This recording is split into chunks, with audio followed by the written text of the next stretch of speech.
கண்ணுக்கு தெரியாமல் நிற்கின்றாய் கண்ணா, கண்ணுக்கு தெரியாமல் நின்றாலும் எனக்கு குறையொன்றும் இல்லை. மறைமூர்த்தி கண்ணா, வேண்டியதை தந்திட வெங்கடேசன் என்றிருக்க வேண்டியது வேறில்லை. மறைமூர்த்தி கண்ணா, மணிவண்ணா, மலையப்பா, கோவிந்தா கோவிந்தா. யாரும் மறுக்காத மலையப்பா,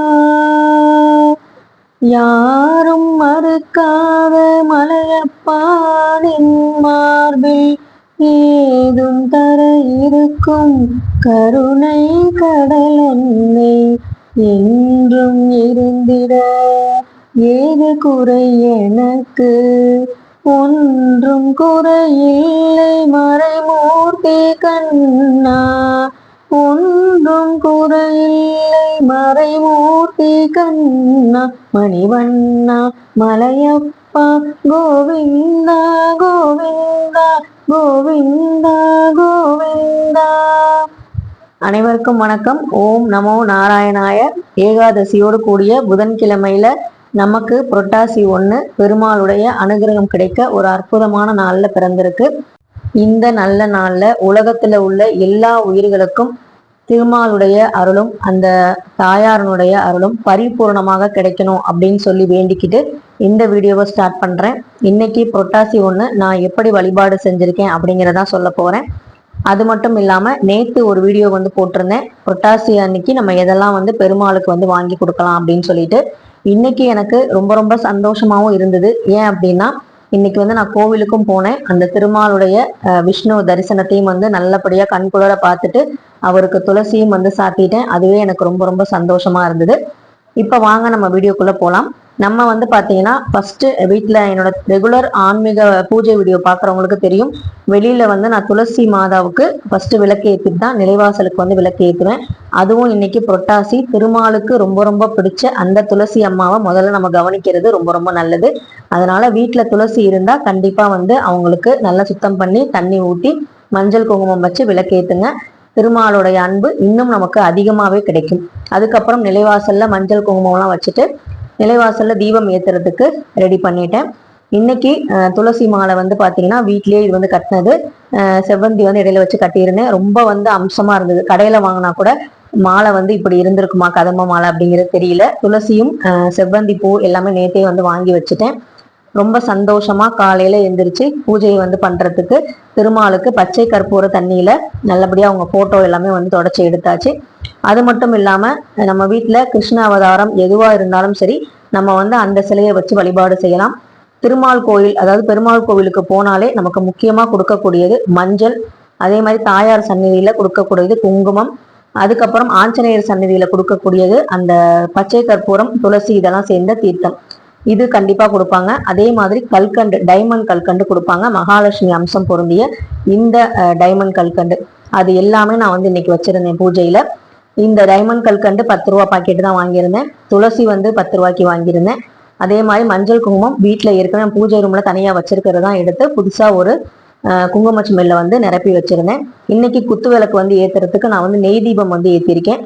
நெய் அப்படிங்கிறது பாத்தீங்கன்னா கோமாதாவுடைய அம்சத்துல இருந்து வரக்கூடிய ஒரு பொருள். அதனால பாத்தீங்கன்னா நமக்கு நெய் இன்னைக்கு விளக்கு ஏத்துறது ரொம்ப ரொம்ப நல்லது. நான் எல்லா விளக்குக்கும் நெய் தீபம் ஏத்தல. குத்து விளக்குக்கும் அந்த வெள்ளி தீபத்துக்கும் பாத்தீங்கன்னா நெய் தீபம் ஏத்திருக்கேன். சுக்கிரனோட அருள் பரிபூர்ணமா இருக்கிற இடம் அப்படின்னு பாத்தீங்கன்னா ஸ்ரீரங்கம் சொல்லுவாங்க. ஸ்ரீரங்கத்துல இருக்க வைகுண்டநாதருக்கு பாத்தீங்கன்னா அங்க அந்த கோயிலுக்கு போறவங்களுக்கு தெரியும் சுக்கிரனோட அருள் பரிபூர்ணமா நமக்கு கிடைக்கும். அதனாலதான் இன்னைக்கு வெள்ளி தீபம் ஏத்திருந்தேன். திருமால் அப்படின்னாலே செல்வ செழிப்போட இருக்கிறவரு. அவரை வணங்குறவங்களையும் நல்ல செல்வ செழிப்போட இருக்க வைக்கிறவர். பல சோதனைகளை கடந்து நமக்கு பாத்தீங்கன்னா நிறைய விஷயங்கள் செய்யக்கூடியவர். அதனாலதான் நான் ஸ்டார்டிங்லேயே இந்த பாடலோட ஆரம்பிச்சேன். எனக்கு இந்த புரட்டாசி 1 எனக்கு எந்த குறையும் இல்லை. அதாவது நம்ம மனுஷங்கள்கிட்ட மட்டும் தான் சைக்கலாஜிக்கலா நம்ம பேசணும், இல்ல அன்பு செய்யணும் அப்படின்னு கிடையாது.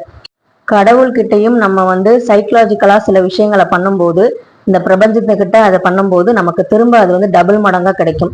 அதை நமக்கு சொல்லி கொடுத்தவர் வந்து பாத்தீங்கன்னா யாருன்னா முழுமுதற் கடவுள் விநாயகர் தான். எப்படின்னு கேக்குறீங்களா? விநாயக பெருமான் வந்து பாத்தீங்கன்னா விநாயக பெருமானுக்கும் முருகனுக்கும் ஒரு போட்டி வச்சாங்க இல்லையா, மாம்பழம் யாருக்கு வேணும் அப்படிங்கிறதுக்கு. அப்ப முருகன் வந்து மயில் மேறேறி உலகையே சுற்றி வந்தாரு, கஷ்டப்பட்டாரு, ஹார்ட் ஒர்க் பண்ணாரு. ஆனா விநாயகர் என்ன பண்ணாரு, நீங்க தான் உலகம்னு சொல்லிட்டு அவங்க மனசுல இடம் பிடிச்சாரு ஃபர்ஸ்ட். அதாவது சிவன் பார்வதி மனசுல இடம் பிடிச்சி அவங்க அன்பை சம்பாரிச்சாரு. நம்மள நிறைய பேர் பண்ற தவறு என்னன்னா, நீ என்ன பெருசா எனக்கு செஞ்சுட்ட, நீ என்ன செய்யற, உனக்கு வந்து அவங்கள மட்டும் நல்லா வச்சிருக்க, என்ன மட்டும் கஷ்டப்படுத்துற இப்படின்னு. கடவுள் வந்து எல்லாத்துக்கும் பொதுவான தாய் தந்தை. அவங்கள வந்து அந்த தாய் தந்தைக்கு ஒரு குழந்தைய ஒசத்தியாவும் ஒரு குழந்தைய வந்து தாழ்வாவும் நினைக்கணுங்கிற எண்ணம் தாய் தந்தையருக்கு இருக்காது. நம்ம நடந்துக்கிறதுலயும் நம்மளுடைய கர்மாக்களையும் தான் அது வந்து பாத்தீங்கன்னா செயல்பாடுகள் இருக்கும். இப்ப ஒரு வீட்டுல வந்து 5 குழந்தைங்க இருக்குதுன்னா 5 குழந்தையும் அறிவாளியா இருக்காது, அதுல ஒரு குழந்தை தற்கொலையா கூட இருக்கலாம் இல்லையா. அந்த மாதிரிதான் கடவுளுக்கும் எல்லா குழந்தையும் அவர் ஒரே மாதிரிதான் படைக்கிறாரு. ஆனா படைக்கிற எல்லாத்துக்கும் ஒரே மாதிரி செல்வ செழிப்பா அவரால் கொடுத்துட முடியாது. அவங்கவுங்க உழைப்பு, அவங்கவுங்க அறிவு, இதை பயன்படுத்தி நல்ல விஷயங்களை செஞ்சு அவங்கவுங்க கர்மாக்களுக்கு ஏத்த மாதிரி அவங்க பயனடைகிறாங்க. நம்மளும் கடவுள்கிட்ட இதைதான் சொல்லணும், நீ எனக்கு இது வரைக்கும் கொடுத்த எல்லாருக்குமே ரொம்ப நன்றி, எல்லாத்துக்குமே ரொம்ப நன்றி, எனக்கு நீ நல்லது மட்டும்தான் செஞ்சிருக்க, எந்த இதுவே எனக்கு போதும், இதுக்கு மேல நீ வந்து உன்னோட அன்பை மட்டும் எனக்கு கொடுத்தா போதும்னு சொல்லி நம்ம கடவுள்கிட்ட வேண்டுனாலே போதும். நம்ம கேட்காமலே நமக்கு என்ன தேவையோ அது தானாவே வரும். அதுதான் வந்து இந்த புரட்டாசி மாசம் முதல் நாள்ல நான் வந்து வேண்டியிருக்கேன். அதனாலதான் இந்த பாட்டை வந்து நான் பாடினேன். குறையொன்றும் இல்லை மறைமூர்த்தி கண்ணா, நீ இருக்கும்போது எனக்கு வேற என்ன வேணும், நீயே எனக்கு இருக்கும்போது எனக்கு வேற என்ன பெரிய சொத்து சோகம் தேவைப்படுது அப்படிங்கிற மாதிரி நம்ம வந்து கடவுள்கிட்ட பிரார்த்தனையை வைக்கணும். அதுதான் உண்மையான அன்பு. அப்படி வைக்கிற ஒரு மனசு வர்றதுக்கே நமக்கு, அதுக்கான பக்குவம் வர்றதுக்கே நமக்கு ரொம்ப நாள் ஆகும். அந்த பக்குவம் வர்றதுக்கு எனக்கு 10 வருஷம் ஆச்சுன்னு வச்சுக்கோங்களேன். முதல்ல ஆரம்பத்துல என்னப்பா சாமி கும்பிட்டா ஒண்ணுமே நடக்க மாட்டேங்குது, எப்ப பார்த்தாலும் சண்டை வருது அப்படின்னு புலம்புன ஒரு ஆள் தான் நானுமே.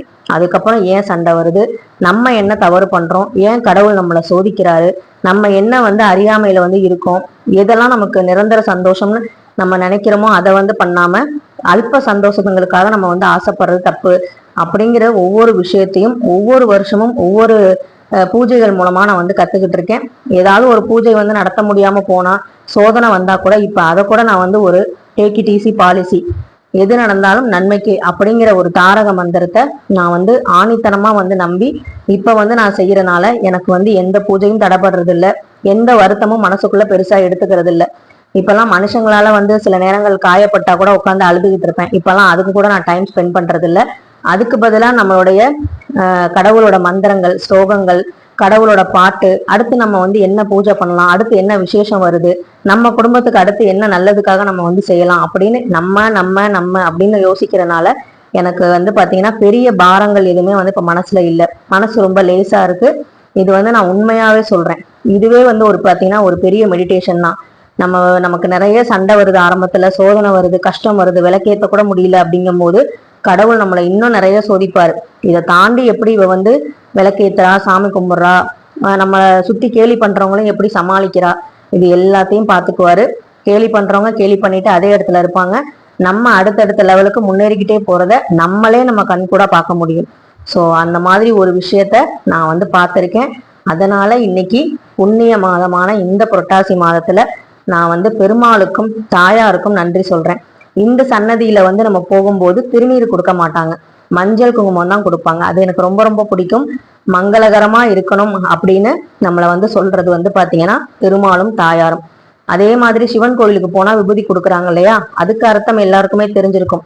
நம்ம என்னதான் வந்து ஆசைப்பட்டாலும், என்னதான் வந்து ஒரு விஷயத்துக்கு அடம் பிடிச்சாலும், கடைசியில நமக்கு மிஞ்சுறது ஒரு பிடி சாம்பல் தான். எதுக்கும் வந்து பெருசா ஆசைப்படாத, இருக்கிறத வச்சு நலமோடு வாழுன்னு சொல்றதுதான் சிவசக்தியோட அந்த அர்த்தம். அந்த தாரக மந்திரம் அங்க கிடைக்கும். அதே மாதிரி நான் வந்து படைச்சாலும், நீ என்னதான் நான் படைச்சாலும், நீ வந்து வாழ்றதுங்கிறது உன் கையில தான் இருக்கு. உன்னுடைய கர்மாக்கு ஏற்ற மாதிரிதான் நீ வாழ முடியும். படைக்கிறது மட்டும் தான் என்னோட வேலை, அதை வந்து நல்ல வழிபடுத்துகிறது உன் வேலை அப்படின்னு சொல்றதுதான் பிரம்மாவுடைய வேலை. ஸோ இந்த மும்மூர்த்திகளும் வந்து பாத்தீங்கன்னா நமக்கு சொல்லித்தரது இதுதான். என்னால வந்து பெத்தான் எடுக்க முடியும் என் குழந்தைய, அது வந்து நல்லபடியா வந்து சொல்லித்தர முடியும். அதை மனசுல ஏத்திக்கிட்டு அதை நல்லபடியா கொண்டு போறது அந்த குழந்தை கையில தான் இருக்கு அப்படிங்கிறத நம்ம முதல்ல நம்பணும். நம்ம என்னதான் சொல்லி கொடுத்தாலும் நம்ம குழந்தைங்க வந்து நீ என்ன பெருசா செஞ்சுட்ட அப்படின்னு கேட்கும்போது நமக்கு எப்படி வலிக்குதோ அதே மாதிரி கடவுள்கிட்ட நம்ம போய் நீ என்ன எனக்கு பெருசா செஞ்சுட்ட அப்படின்னு சொல்லி சாமிகிட்ட கேட்கும்போது நம்மளை படைச்ச கடவுளுக்கு எவ்வளவு வலிக்கும் அப்படின்னு நம்ம யோசிச்சோம்னா நம்ம வந்து பாத்தீங்கன்னா அந்த மாதிரி ஒரு கேள்வியை கடவுள்கிட்ட வந்து கேட்க மாட்டோம். இதுதான் வந்து நான் இன்னைக்கு புரட்டாசி 1 திருமாலோட சன்னதியில இருந்து எனக்கு கிடைச்ச ஞானமா நான் நினைக்கிறேன். இந்த விஷயம் உங்களுக்கு பிடிச்சிருக்கு அப்படின்னா நீங்களும் கமெண்ட் பண்ணுங்க. நீங்க எப்படி நினைக்கிறீங்க அப்படிங்கிறதையும் கமெண்ட்ல சொல்லுங்க.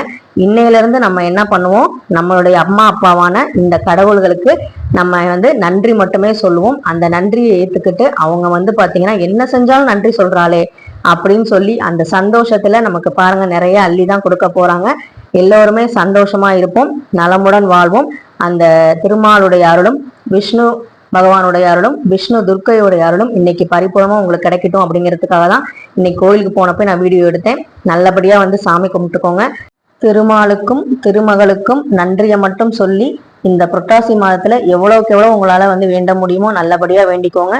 இந்த மாசம் முடியறதுக்குள்ள நமக்கு ஏதாவது ஒரு நல்ல விஷயம் நடக்கும் அப்படின்னு நம்புங்க. இந்த வீடியோ உங்களுக்கு பிடிச்சிருந்தா லைக் பண்ணுங்க, ஷேர் பண்ணுங்க, மறக்காம சப்ஸ்கிரைப் பண்ணுங்க. நன்றி, வணக்கம்.